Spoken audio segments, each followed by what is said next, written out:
Би одоо байгаад л сэтгэл хангалуун.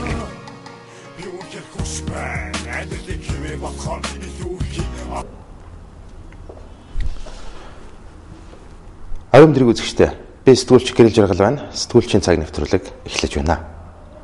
Бид өнөөдрийн гол ярьж байгаа сэдв бэлгийн цөөнх болсон гей, лесби, бисексуал, трансгендер хүмүүсийн тухай ярьж байна. Өдний 21-р зуун гарсан энэ үед бидний нийгэм өнөөдөр тэдгээр хүмүүсийг хүлээн зөвшөөрөх ёстой юу? Эрх зүйн орчинг бий болгох ёстой юу? Энэ тухай бид ярихыг хүслээ. Ингээд нэвтрүүлгээ таалан сууж туглан сонирхно.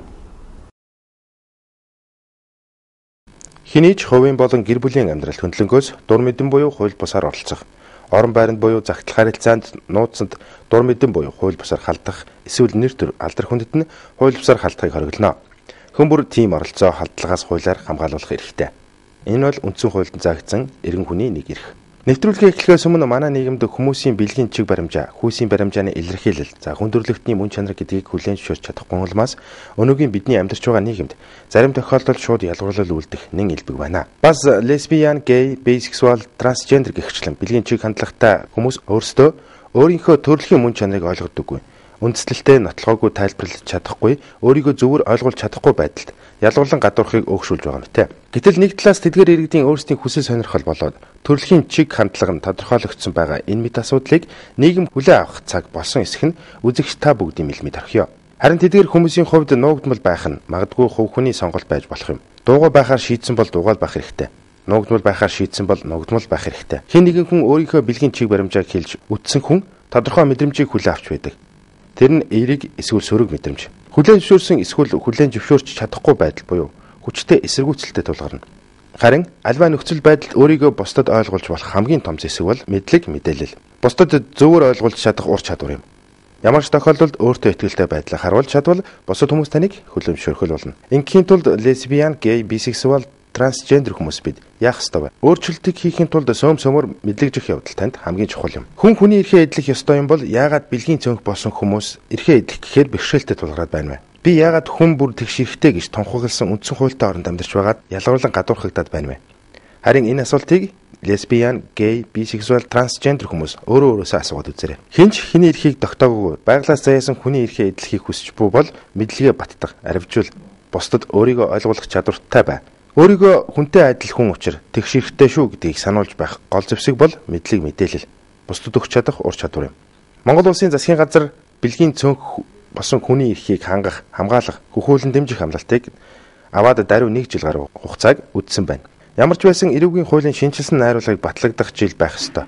Энэ шинжилсэн найруулга дотор бэлгийн чиг баримжаа, хүйсийн баримжаа илэрхийллийн улмаас үзэн ядсандаа лесбиан, гей, бисексуал, трансгендер хүмүүсийг хохироосон бол гэсэн зүйл заалт орж ирэх. Нийгмийн хандлагыг өөрчлөхийн тулд эдгээр бэлгийн цөөнх болсон хүмүүс өөрсдөө өөрчлөгдөх хэрэгтэй юм а.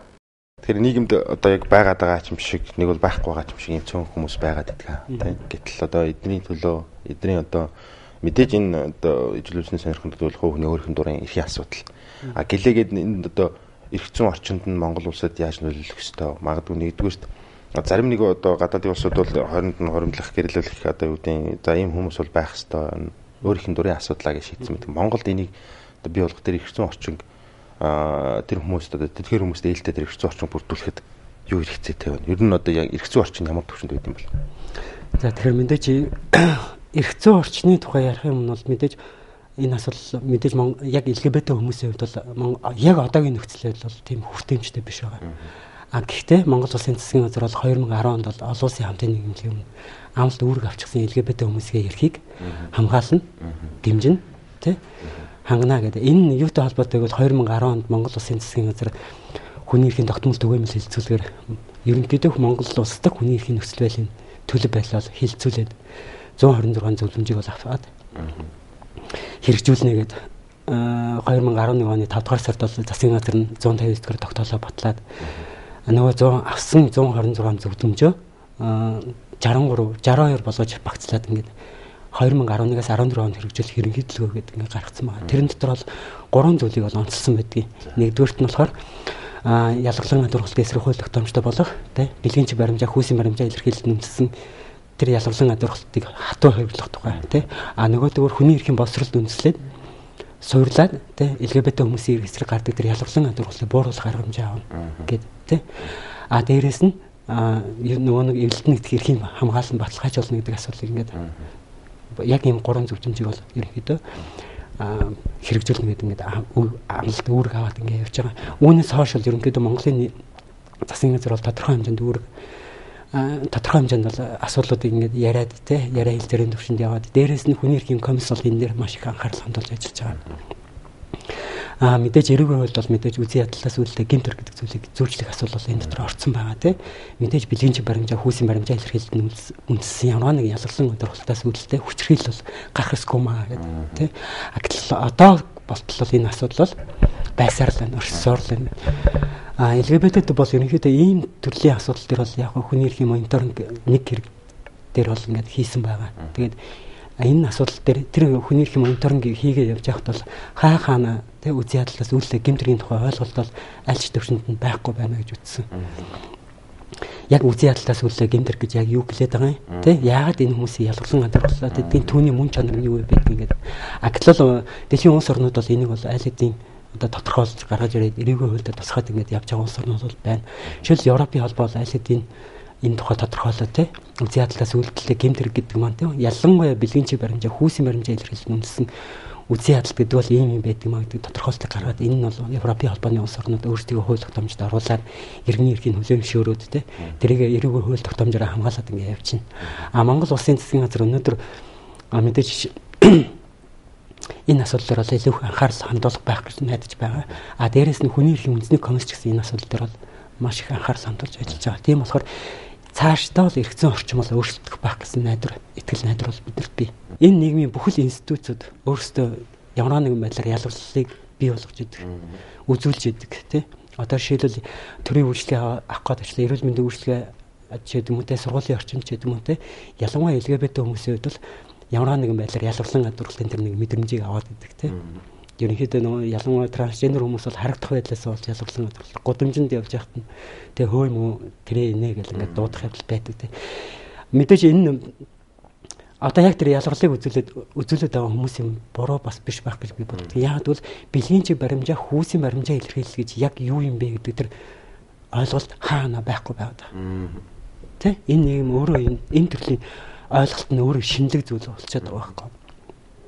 Тэр мэдлэггүй байгаа. Тэгээд дээрээс мэдлэггүй байгаа зүйлээ хүмүүс зарим нь бол мэддэггүй байгаа учраас үзий ядаад байдаг тий. Зарим нь бол мэдчихэд байдаг л хүмүүстэй энийг гадаадын улс орнууд хүлээмжшөөрсөн байт юм билээ хууль тогтоомжоор гэсэн мөртлөө бас өөрийн мэдлгүй ямар нэгэн байдлаар цензур тавьчихдаг ч гэдэг юм тий. Янз янзын байдлаар л нөгөө ялгарлан гадуурхалт бий болоод байгаа. Тэгэхээр эндээс би юу гэж хэлдэг вэ гэхээр ерөнхийдөө л хүмүүс бол энэ нийгэм өөрөө мэддэггүй байгаад байгаа юм байна. Тэр мэдлэггүй байгаа шалтгаан нь өөрөө юу юм бэ гэвэл нөгөө гетеронорматив хим хэмжээ. Энэ нийгэмдэр одоо юу гэдэг нь эрэгтэй эмэгтэй хоёр хүүсэл байх хэрэгтэй. Бусдыг бол хүлээмжшөөрөхгүй гэсэн тэр нэг хөвшмөл ойлголт байна тийм үү? Энийг цэвэр одоо стереотип гэж яриад байдаг шүү дээ.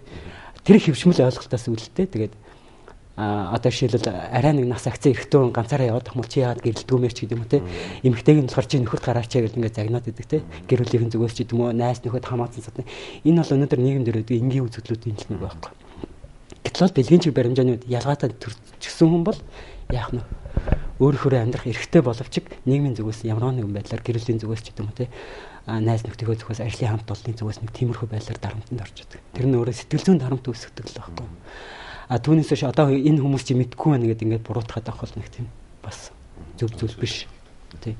Хамгийн гол нь нэг одоо ойлголт мэдлэгээ дэвшлүүлээд тий тэрийг ялангуяа мэрэгжлийн энэ асуудлаар илүү анхааралтай хандаж яриасаа гэж бодод байгаа.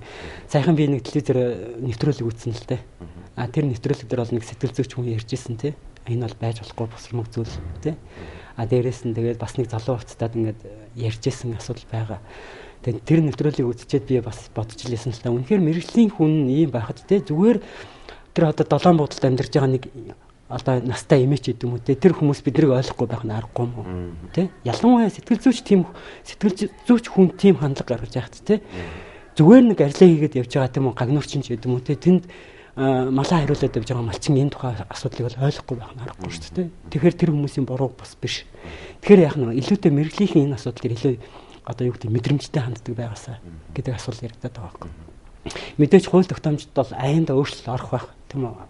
Тэгээд хууль тогтоомжид өөрчлөлт орчлоо гэдэгт нөгөө хууль тогтоомжид хүн болгон дагаж мөрдөх хэрэгтэй болчихно тийм үү. Гэтэл юу учрыг нь ойлгохгүй байж бас хууль тогтоомжид дагаад мөрдөнө гэдэг асуудал нөгөө ялгалан адилхан байгаа л байгаа байхгүй. Тэгэхээр л нөгөө нэг яах нь тэгэл нэг эрүүгийн асуудал үүсдэг тэрийг ингээл шалгуулгаал явдаг ч гэдэг юм те хийн нэхэ цаг цаг ингээл үүргэ. Гэтэл л төрийн байгууллагууд энэ асуудлаар илүү их анхаарлаа хандуулад те илүү мэдрэмжтэй байгаад те энэ асуудал бол илүү нухацтай хараад альва нэгэн телевизийн нэвтрүүлэгч гэдэг юм уу те одоо хэвлэл мэдээлэлээр ярьсан хөхтэй LGBT хүмүүс гэдэг зөв хэлээ сурчих хэрэгтэй шүү те.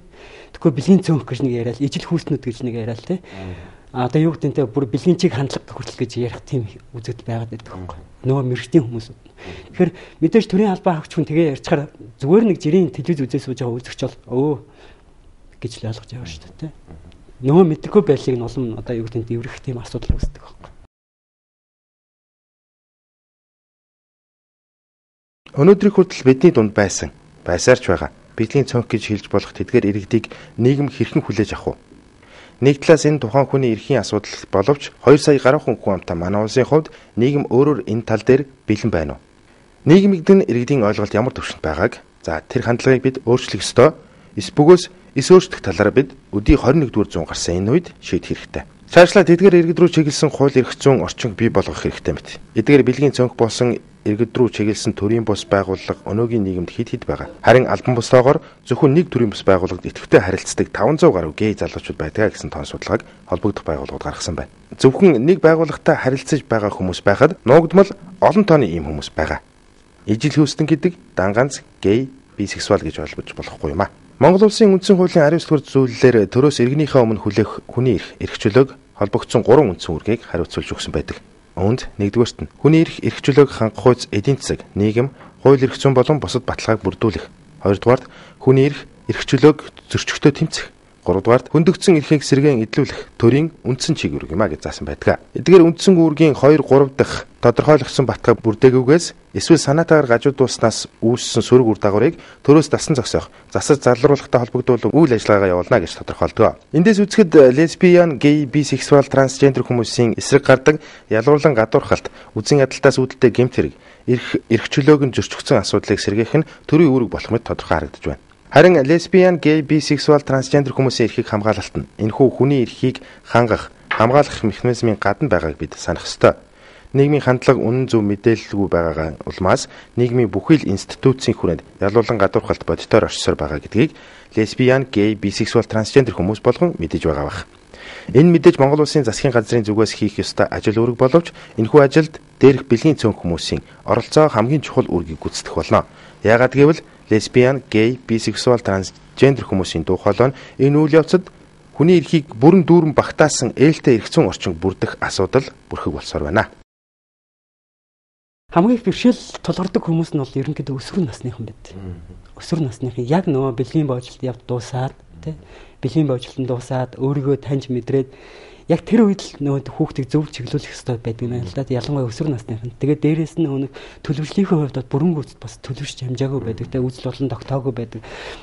Тэр үед л нөгөө тэр хүүхдүүд маш их одоо юу гэдэг одоо зөвлөгөө зөвлөмж хэрэгтэй байдаг юм шиг байна. Бид нар тэгэхээр төрөл бүрийн л асуудал харилцаа холбоог бол ашигладаг. Жишээл одоо Facebook, Messenger тэ email хаяг гэдэг юм уу тэ. Тэр болгон бас хүмүүс мань өөрсдөө энэ байгууллага дээр ингээд шууд хүрээд ирэх бас юу яадаг. Тийм бас нэг шууд тэгээ болгоомжл байдаг. Яах бол гэсэн айдас байдаг ч гэдэг юм уу тэ. Яачих бол гэсэн тийм айдас байгаад байдаг болохоор гэхдээ тэр хүмүүс бол онлайнаар хайцаж яваад тэр хүмүүст бол янз янзын асуудал байдаг тий. Зарим стрейт хүмүүс ч гэсэндээ би үнэхээр танаа төвийн вебсайтыг харсан тий.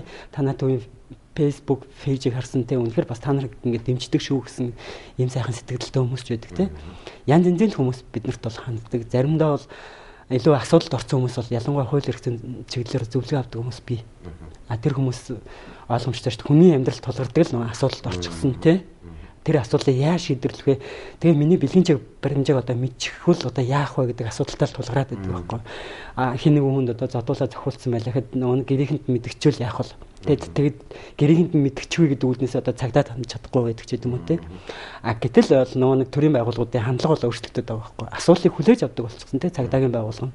Тэгээ энэ чинь одоо ерөнхийдөө л ийм асуудал байдаг юм байна шүү дээ. Энэ асуудлыг ингэж шийдвэрлэх хэрэгтэй юм байдаг юм. Гэт нөгөө яг л хүний эрхийг хангаад ингээд те асуулыг хүлээж аваад ингэж шийдвэрлэдэг болсон байхад нөгөө гэр бүлээсээ бэлгийн баримж байгаа гэр бүлээсээ нууцсан байх тохиолдол нөгөө цагдаагийн байгууллага нь манай гэрийг миний асуудлыг хэлчих үедээ гэсэн тийм айдас боломжтой байгаад идэх юм шиг те. Тэгээд ерөнхийдөө яачих бол гэсэн тэр нэг айдас байгаад идэх байхгүй. Тэр чинь өөрөө нөгөө ягаад тэр хүмүүс тийм их айдас байгаад байгаа юм бол энэ нийгмийн өөрийнх нь хандлага өөрөө тийм тэр хүмүүс таатай ханддаг байхгүй. Жишээлбэл зүгээр одоо ажлынхаа хамт олонны дунд ингээд ажил зүгээр өөрийгөө мэддэггүйгээр ингээд ажиллаад амьдарч байхад те ажлын хамт бол олон молтой нөгөө энэ LGBT хүмүүсийн асуудлаар ярингуудаа тэрийг дог тохуу хийдэг ч юм уу те. Тийм нөхцөл байдлаар те зарим нь тэгээ дог тохуу хийгээд инээгээ байж ах зарим нь бол би тэр гэр хүмүүсийг үзэн яддаг ч юм уу өөрсдөө үзэл бодлыг илэрхийлчингүүд тэндээс ч хүн мэдрэмж аваад идэх байхгүй. Тэгэхээр би хэрвээ одоо юу гэдэг хамт ажилладаг хүндээ өөрийнхөө бэлгийн баримжаа хэлэх юм бол энэ намайг хэзээ ч ойлгохгүй байна гэсэн тэр ойлголт ингээд суугаа яваад. Тийм болохоор маш их айц байгаад идэх байхгүй. Тэгэхээр энэ айцыг даван туулахын тулд тэрийг хүмүүс чинь тодорхой хэмжээнд цаг хугацааг шаарддаг. Тэ тэдний хүмүүст өөрийгөө даван туулаад өөрийгөө гэр бүлийнхэндээ ч гэдэг юм уу те. Тэгээд зарим тохиолдолд энэ LGBT олон нийт ч өөр аягүй тийм жижигхэн байдаг те. Хин нэг хүний те одоо ар гэрийн зүгээс хүчрхийл үйлдэлсэн байлаа гэдэг те. Тэр асуудал ингээд энэ олон нийт дотор бол аягүй төгөх нь амархан байдаг те. Жижигхэн учраас те ямар нэгэн асуудал үүссэн байх нь тэр асуудал бол ингээд сайн нууцлах юм бол мэддэхгүй гэтэл ямар нэгэн байдлаар тэр асуудлаа энэ нэг найз нөхдөд ярьлаа гэх юм бол тэгээд ойлгомжтой шүү дээ. Тэр асуудал ингээд дам ингээд дамжин авчдаг тийм асуудал би тэр үүднээсээ нэрээ би гэр бүлийнхэн дээл чим бол яг тэрний гэр бүлийн шиг манай гэр бүлийнхэн бас тэр намайг хүчрхийлэх юм байна шүү дээ. Тийм болохоор би гэр бүлийнхэндээ хизээч хэлэхгүй гэж бодож явдаг ч хүмүүс байдаг. Тэгэхээр нөгөө нэг энэ их айц чинь нөгөө нэгдүгürt нийгмийн зүгээс шалтгаалдаг. Хоёрдугаар байгаа орчноосоо тэр ялгарлан амьдралын мэдрэмжийг авсан хүмүүст бол нөгөө нэг айц нь илүү их хүчтэй нөлөө үзүүлдэг. Тийм болохоор хизээч хэлэхгүй ч гэдэг юм те. Энийг хэлхийн тулд надад одоо юу хэрэгтэй байна вэ гэхээр цаг хугацаа хэрэгтэй ч гэдэг юм уу те. Зарим хүмүүс бол айл хэдийн гэр бүлийнхэндээ нөлөөлөд те өөрийгөө нууны илэрхийлэх одоо юу гэдэг өөрийнхөө мөн чанарыг таньсан хүмүүс бас айгүй амархан гэр бүлийнхэндээ ойлгуулах чадвартай байна ч гэдэг юм те. Энэ нөгөө цэвэр нөгөө тухайн хүнээсээ л шалтгаалаад байдаг шүү. Тэгэхээр энэ дээр бол зүгээр яг харж байхад бол өсвөр насныхан ялангуяа те одоо юу гэдэг 15-аас 20 насныханд бол илүү хүндрэл бэрхшээлтэй тулдаг. Яагаад гэвэл тэдгээр хүмүүс чинь эдийн засгийн хувьд ч тэр дээр бүрэн одоо бие дааж чадаагүй те эцэгээс хараад байдаг. Тэгээд ингээд одоо зарим тохиолдолд орон гэрээсээ хөөгдөх асуудал хүртэл яригдчихлээсэн. Тэр тохиолдол болгон дээр бид нар бол тусдаа дэмжлэг үзүүлээд тэгээ ерөнхийдөө яг энэ төрийн бас байгууллагууд ч гэсэн бидэрт маш их дэмжлэг үзүүлдэг. Хүчрхийлэл эсрэг үндэсний төвийнхэн ч бидэртээ маш их дэмжлэг тусдаа үзүүлдэг гэл ингээд харах юм бол Noloн дуудаж байна. Илэг тайлэг тэд хамтдаа дуудаж байна. Нууцаа хөслөд тэдний цоолон хөглөн нүгэж тагнаас таа тэрэг чи явсан. Хараар үсэлсэн цэцэс тэдийг өрөвнө. Би одоо байгаад л сэтгэл хангалуун.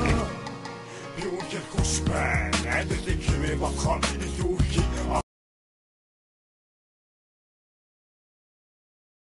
Ирээдүйг гэдэг юм бол одоогийн байгаа нийгмээс илүү сайхан нийгэм одоо чинь бидний хойч үед ч ихсэн ухтаасаа гэж үздэг. Энэ одоо чинь LGBT хүмүүс ч юм одоо чинь Чингисийн үед ч ихсэн байж л байсан байж таараа тий. Тухайн үед бол ил гараал гэх юм бол одоо чинь цаазалдаг ч юм уу тий.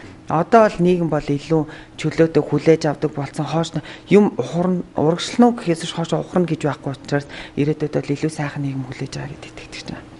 Одоо ажиллаж байгаа газар бол нэг газар багш хийж байгаа. Манай ажлын хамт олон ч гэсэн бүгд намайг ойлгож дэмждэг. Анх ажилд өргөдөл орохдоо анх хэлж исэн. Тэгээд захирал маань ч гэсэн айгүй зөвөр хүлээж аваад ажилчдаа ингээд зөвөр ойлгуулж ярьсантай айгүй баярлалаа.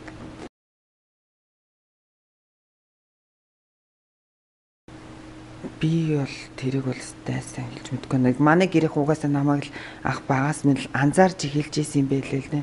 Тэгэл одоо чинь цэцэл одоо чинь 6 настайгаасаа ч юм уу одоо чинь имээтэйгээ адилхан ингээл дээл өмсөөл плаж өмсөөл яваад байна гэдэг бол энгийн хүний зүйл биш те. Тийм учраас тухайн үеэс нь л мэдчихсэн. Тэгээд яг томроод ирэх тус минь одоо чинь манай аваа гэдэг ухаан хүнтэй хүн байсан гэх юм уу та. англи хэл мэддэггүй байсан хэрнээ хүнээс одоо чинь ийм улсуудыг трансгендер гэдэг гинэ гэж ойлгочоод англиар материал татаж аваад тэрийг орчуулад яг одоо ийм юм байд юм бэ. Одоо чинь чам сэтгэл зүй чинь ийм юм байна уу, тэгвэл чи яг ийм юм байна гэж надад ойлгуулж ирсэн л та.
Ерөнхийдөө нийгэмд байдаг бас л нэг тийм буруу зүрх ойлголтууд энэ л олдмол байдаг, олдмол биш байдаг гэл. Тэгэхээр энэ дээр яагаад тийм ойлголтын зөврөө гараад идэм бэ гэвэл нөгөө бэлгийн чиг баримжааг бэлгийн зам үйлдэлтэй холбож ойлгодог байхгүй. Нэг ижил хүүсийн бэлгийн явдал орчингуудаа би гей болчлаа гэж ойлгодог хүмүүс байна шүү дээ. Тэр бол бэлгийн зам үйл явдал өөрчлөгдөд байгаа зүйл болохоос бэлгийн чиг баримжаа нь өөрчлөгдөж байгаа асуудал биш. Бэлгийн чиг баримжаа л өөрөө байгалаас зээсэн төрлийн л төр мэдрэмж байхгүй. А гэтэл бэлгийн зам үйлээсээ таашаал авахыг бол ингэж хойлж болтож ерөөсөй ойлгож болохгүй. Тэгэхээр одоо жишээ татъя л да тий дөнгөж бэлгийн байлчлалт ингээл явагдал дуусаад нөө охиж хорхол эхэлдэг шүү хөвгүүд чинь тий. А гэтэл нэг тэрэн дунд нэг хөвгүүн байлаа гэж бодоход тий тэр октодын биш хөвгүүдийн хорхож хараад байна тий. Тэр хүүхдийн буруу биш байхгүй. Тэр өөр нөө байгалаас зээсэн тэр зүүн бэлгэрэл тэр хүн нэг сонирхоод байгаа байхгүй. Тэр хүн татагдаад байгаа байхгүй. Яг нөө нэг одоо юу гэдэг гетеросексуал хүмүүстэй эсрэг гүйцэндээ татагдтай яг адилхан шүү дээ. Энэ зүйл. Тэгээ ийм зүйлийг ч нөгөө өөрчлөгдөж болдог юм тэр ингэж ойлгодог. Энэ юунаас юутай холбоотой юм бол бэлгийн зам үйлтэй холбоотой. Гетеросексуал хүмүүс ч гэсэндээ шулуун гэсээр бэлгийн хавьтал ордог шүү дээ. Тэ? Энэ өөрөө гей болчихж байгаа асуудал мөн үү биш үү? Ялангуяа тэ асуудал байна шүү дээ. Одоо жишээлбэл эмэгтэйчүүд нийгмийн орчингууд байна шүү дээ. Тэ? Хорих газрууд, тэ?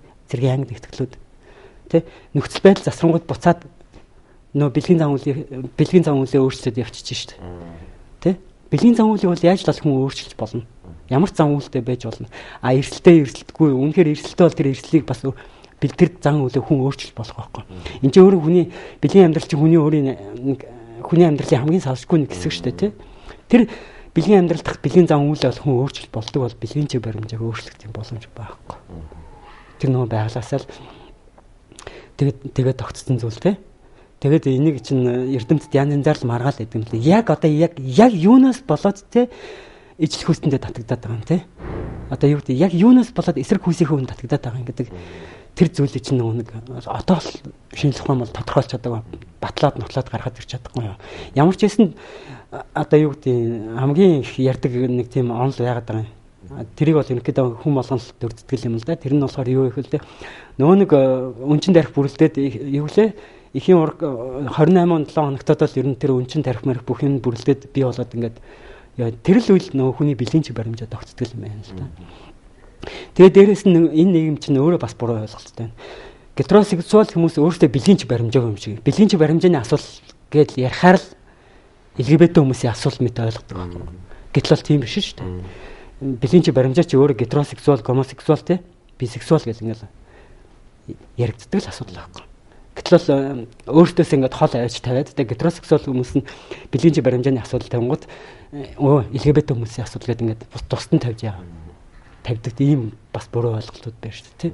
Ингэж ойлгож болохгүй шүү дээ. Та яг бэлгийн одоо юу гэдэг те энэ гетеросексуал хүмүүс чи олон их болсон. Бид нар бол бэлгийн цөөнх. Дэлхийн эрүүл мэндийн байгууллагын статистик тоо байж л идэг шүү дээ. 10,000 төрөл тутмын нэгдэн гей лесбийн хүн төрөх боломжтой магадлалтай. Лесбийн хүн, бисексуал хүмүүс те. 100,000 төрөл тутмын нэгдэн те трансгендер хүн аль нэг хүн төрөх боломжтой ч гэдэг юм те. Ингээл гаргаад ирсэн л аваад байгаа байхгүй. Энэ бол өөрөө амьдрал дээр батлагдсан тийм л статистик тоо.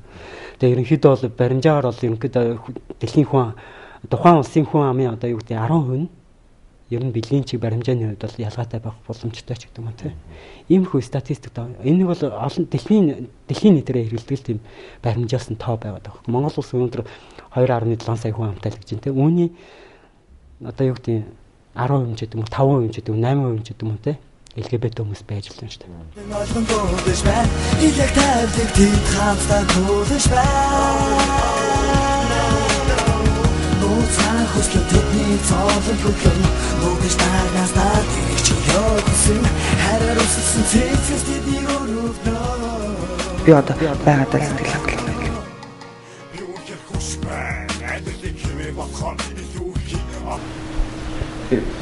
Одоо үнд дээд сургууль сураад одоо ажил хийж байгаа энэ нөхцөл ер нь эвгүй хандлагатай бүгд л бас эерэг байхгүй нь ойлгомжтой тийм нөгөө сөрөг хандлагатай хүмүүс байгаад байдаг. Гэтэл эдний одоо эсрэг чиний одоо хувийн хийж байгаа өөрийн чинь хамгаалт үт юм уу эргээд бас энэ би цаанаасаа л юм учраас намайг ингэ хэрэггүй маа гэж яаж ойлгуулж нөхөж бүртэл. Тэгэхээр одоо нас үдрэхэд үрч байна. Хараа. Одоо юу гэмдэ эргээд нийгмээсээ нэг жоохон гадуурхах ч байт юм уу бас нөгөө зарим хүмүүс нь үеийн одоо залуучууд бүсгүүчүүд бас эвгүй хандлага гаргах байх л та. Энэ тал дээр нь одоо дассан гэж ойлгож болох уу? Ерөнхийдөө бол эвгүй хандлага бол нэг үе бодвол айгу сайжирч эхэлсэн. Даяарчлалын нөлөөгөөр ч юм уу одоо чинь Монголд энэ бүгдийг ойлгогдол нь илүү дээр болохоор нэг тийм гадуурхалд бол нэг хүртээд байдаг шүү дээ. Цаашдаа юу гэмдэ одоо энэ нийгмийг илүү их ойлгодог, илүү их одоо нээлттэй болохын тулд юу хийх ёстой юм бол? Энэний тулд одоо чинь хүмүүст одоо чинь энэ LGBT хүмүүсийн талаар зөв мэдээлэл өгөх одоо чинь олон нийтийн мэдээлэл хэрэгсэл одоо чинь энэ Facebook инээтрэ гэл байна те. Энэнгээр хөвчлэн нөгөө дам яриа байдаг учраас одоо чинь бодит үнэн мэдээллийг л өгөх нь илүү чухал юм болов гэж боддог. Ер нь бол одоо чинь хандлагууд гарна л та. Одоо чинь гэх юм бол бид нэрийг бол одоо чинь трансгендер гэж нэрлэдэг тийм мэрэгжил. Тэгэхэд ч одоо чинь гомо ч юм уу гей гих мэдчлэн нэр томьёоны хувьд бол алдаанууд бол нилээдгүй гардаг. Тийм учраас одоо чинь ямар нэгэн тийм байгууллагуудаас ч юм уу одоо чинь энэ нэр томьёог зөвөр тайлбарлах, энэ нэр томьёод улсад нь яг ямар чиг хандлагатай байдгийг гэдгийг илүү төлхөөх хэрэгтэй юм болов. Гэр бүлийнхэн гэдэг нь би нилээн дээрээс би өөрөө айгуу тийм адтай хүн гэж боддог. Яг гэдэг юм бол манай гэр бүлийнхэн бүгд намайг хүлээн зөвшөөрөөд ойлгоод дэмждэг. Яаж мэдгдсэн бэ гэдэг юм бол бүр жоохносоо би эмээ дээр өссөн. Тэгэл одоо чинь эмээ өөртөө одоо чинь дээл хийлээ гэлтгэл одоо чинь намайг 6 настай дээлийнхаа үлдэгдэл материалаар ч юм уу одоо чинь флаж, юбг гих мэдчлэн хийж өгч эхэлдэг байсан. Тэгээд яг олон нийтэд гарсан гэдэг юм бол анх 8 дугаар ангиасаа л манайхан анх нэг сар болгон гэр бүлийн хурал хийдэг. Тэрэн дээр анхаа мэдчихэд одоо чинь чи тийм юм биш үү гэж надад өрөөлжин. Тухайн үед би бол өөрөө яг тухайн үед нэр томьёогооч мэдгүйс өөрөө яг ямарыг мэдгүй байхад манай аав надад мэджээ чи яг ийм юм биш үү гэж хэлжсэн. Тэгээд анх 9 дугаар ангид ороод ингээл цахаараа бол ингээл хичээлийн хариглыг цуглал авчид би ерөөсөө ээж би ерөөсөө эмэгтэй форм хүмүүс хичээлдээ явъя. Гээл тэгэхэд аав руу уцаар яриад энэ хүүхд чи ингээд байна гээл тэгэхэд хүүхдийн хүсэл зоригийн дагуу наа чи өөрийнх нь сонгосон сонголт гэл анх 9 дугаар ангид эмэгтэй форм хүмүүс хичээлдээ явж исэн. Би бол энийг тэгж боддог ч надад төрхөөсөө л ингээд төрсөн гэж ярьдаг ч надад чинь бэлгийн чиг баримж бол сонголт бишээ цаанаасаа та эрэгтэй төрсөн байна те. Энэ бол таних сонголт биш шүү дээ. Тэрнтэй адилхан бид нарыг ч гэсэн сонголт биш байдаг гэж ойлгодог. Тэр та хэр удаж юм ер нь одоо яг ингээд удаад явахад тэр хүн чинь өөрөө бас таныг ойлгох дэмжихийн асуудууд гарах хоорондоо бас муудалцах барих гэж байт юм уу? Энэ бол энгийн одоо чинь хосуудтай л яг л адилхан асуудал шүү дээ. Бид хоёр ерөнхийдөө бол 2 жил болж байна. Тэгэл одоо чинь та их нэртэйгээ муудалцдаггүй бид хоёр муудалцдаг. Тэгээд дараа нь эвлэрдгүй яг л тэрнтэй адилхан хүний амьдрал угаасаа нэг тиймэрхүү сайн тал нь ч байна, муу тал нь ч байдаг шүү дээ. Нэвтрүүлгийн туршид бидэнтэй хамт байсан үзэгч та бүхэндээ баярлалаа. Сэтгүүлчийн цаг нэвтрүүлэг энэ хүрээд өндөрлөж байна. Бидний дунд магадгүй танаа гэр бүл ч гэсэн байсаар байгаа энэ мэд зүйлийг бид яах ёстой? Энийг үзэгч танд өөрчнөлтэй. Нэвтрүүлэгт хамт байсан үзэгчтэй баярлалаа. Би сэтгүүлч хэлж байгаа. Дараагийн дугаар хүртэл баяртай үзэгчтэй.